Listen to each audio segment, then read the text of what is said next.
If a teacher wants to teach students how to synthesize information, which level of Bloom's taxonomy is being targeted? Would this be letter A, knowledge, letter B, application, letter C, analysis, or letter D, creation? What is your choice for number 6?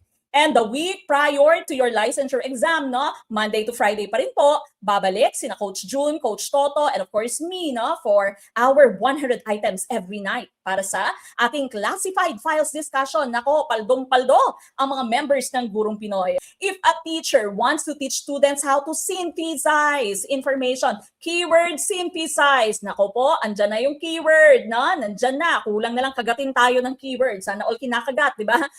If your goal as a teacher is to teach, no, tulungan, turuan yung mga estudyante ninyo kung paano i-synthesize yung information, no, gamitin ang iba't ibang impormasyon, which level of Bloom's taxonomy is being targeted. Of course, sumpak na choice po natin dito is, letter D, creation. Okay? No, mukhang merong mga nag-change ng sagot, no? D pala, Coach. Okay? So, letter D po ang ating hinahanap, hindi po analysis. We go back, no, to Bloom's taxonomy. Ito po, actually, no, version na po ito ni Anderson. Anderson was also a student, no? Estudyante po siya ni Bloom. And so, usually, Bloom's taxonomy pa rin yung ating sinasabi kasi nga, heavily influenced, no, or based pa rin po naman siya sa original nating taxonomy by Bloom, no?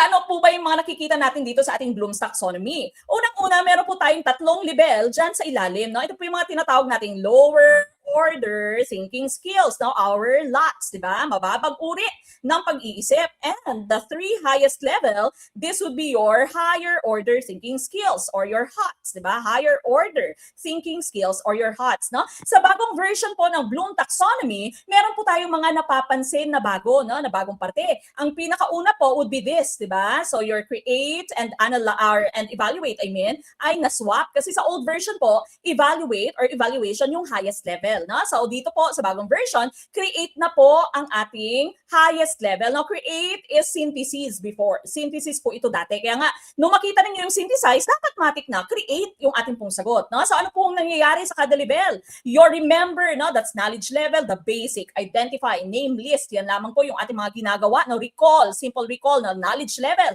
That is a basic, no? That is a lowest level of our taxonomy. Kadalasan po na itatanong yan ni Let, no? What is the lowest level of Bloom's taxonomy? And so your answer would be remembering, simple recall, ganyan po, knowledge level po pwede, no?